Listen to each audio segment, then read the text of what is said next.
Hello everyone. Today I decided I was gonna show a little bit how I worked on this shot, specifically on the clouds, since they are basically a matte painting assembled with some 3D renders. I got a few questions about it, so I thought I could um, basically explain the process. I know it's pretty subtle, but you can see there's some parallax going on. And I remember rendering this sky all together at once, and it was taking forever. So I thought that maybe I could just take advantage of working in Nuke, and I also wanted to give it this look of these strikes as much as on the clouds. So I'm gonna explain as well how I went about it. So let's start right from scratch in Nuke. I remember choosing to work with the old nodes. I think it's because in my older Nuke version, the USD ones were not as stable, but I think that should be all right now. So we're gonna be creating spheres in 3D space, and we're gonna be projecting stuff on them. I use spheres because they actually have some volume, and for clouds, that's good. It's good to have something that is not completely flat.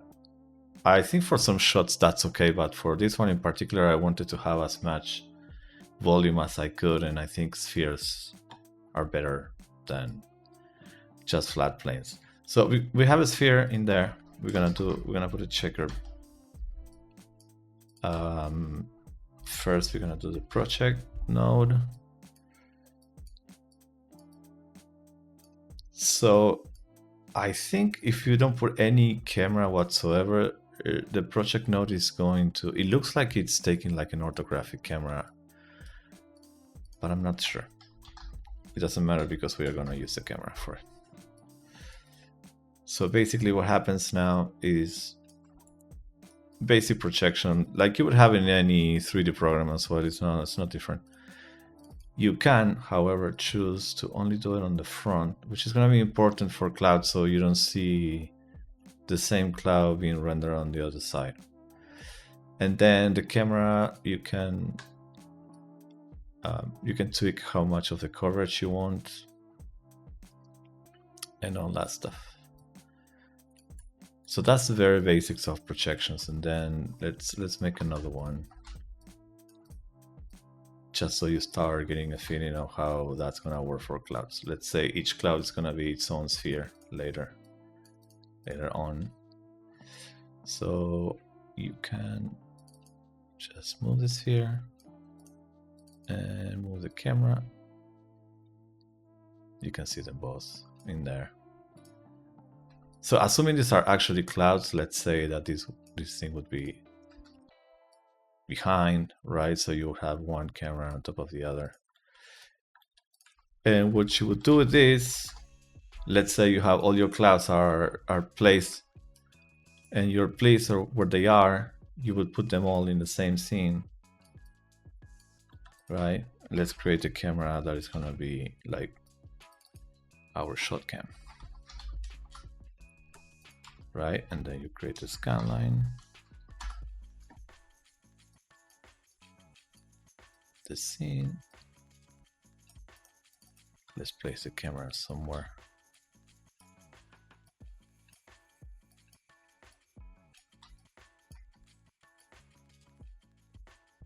Let's say it's like that. And there you go.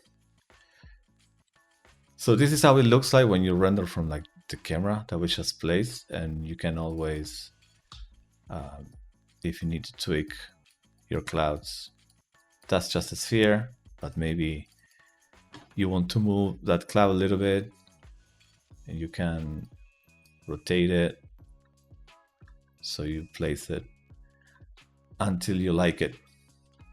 So just for reference, if you actually go with the new red nodes that are like the USD geometries, it's basically the same. So you're gonna create, there is an extra step because you have to actually bind materials, which can be just a map as well. So you're gonna do this, and then you have the project 3, I think it is this, because now this is a shader, right? So you're gonna, let's forget about this for a moment.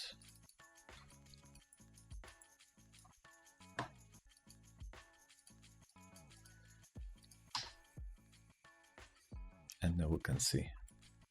This would be like the USD sphere. And we can reuse this camera, maybe. Ah, no, sorry, we cannot, because you would need the new cameras. Camera and then another checker.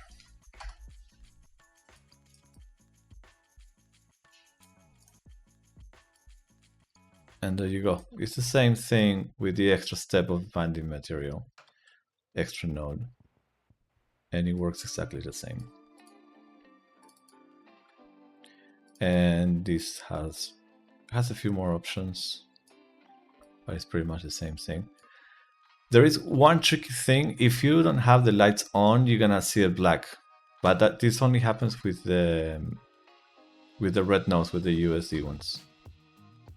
So be careful with that one, in case it gets confusing. So just to show you what it means to put a cloud in there, this is just a custom node to bring renders. But this is just, imagine you're just bringing an EXR. Right, so instead of the checker, we're gonna get clouds. We're using the same for both, but we can probably use another one.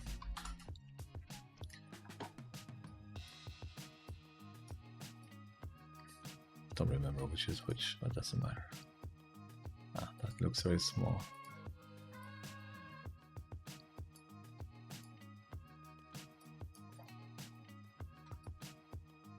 So when you actually have the clouds in 3D space, you might need to tweak a little bit. You might need to tweak a little bit.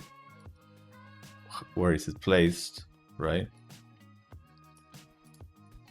In the case of the actual shot, I actually was using the actual camera from the shot, so that would look pretty much exactly like the 3D render sky without any projections or anything. That one is a bit far.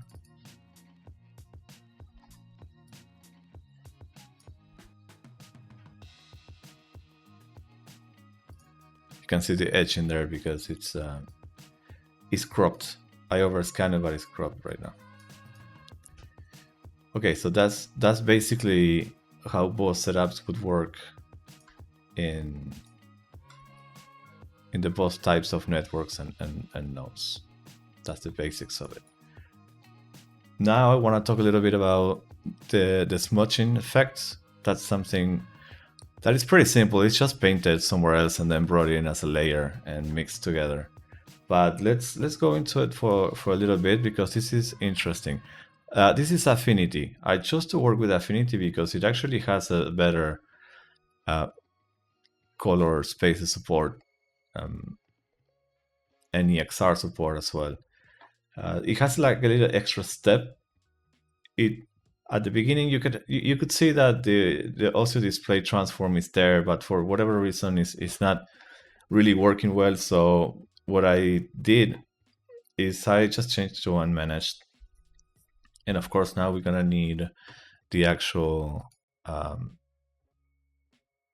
transform in there, which is gonna come in the form of a layer adjustment, just like you would in Photoshop basically.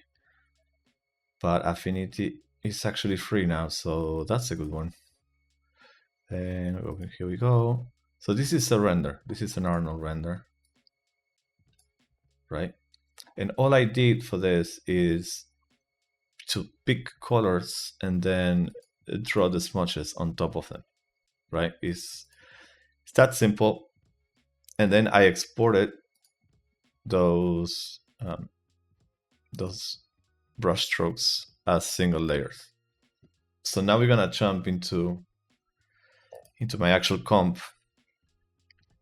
So each one of these backgrounds is a different cloud, and you can see, I think it was this one. This is the one that we saw painted. So what we basically do in here, we mix both layers together, right? And we do all of this before it enters the sphere, right? And if you do that for each cloud, you end up basically having this thing. There are a few more other stuff I did in here. I added a little bit of atmosphere. I like the idea to be able to manage each single cloud's depth. And if you go to this skyline render,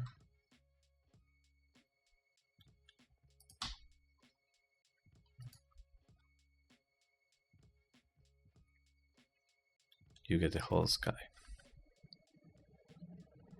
like that. Now that's just the sky isolated, and then I had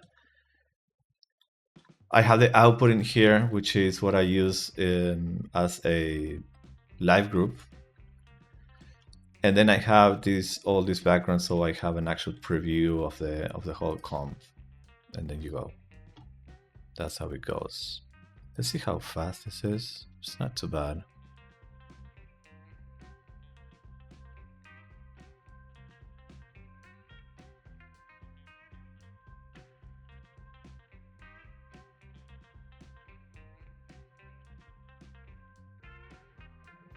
There's a little bit of animation in here. The way you actually do animation on these clouds is to animate the camera, because if you animate the actual geometry, is still going to be projected from the same spot, so it's going to stay what it is. That's basically all of it. I'm just going to show you in the actual final shot so you know what I'm talking about.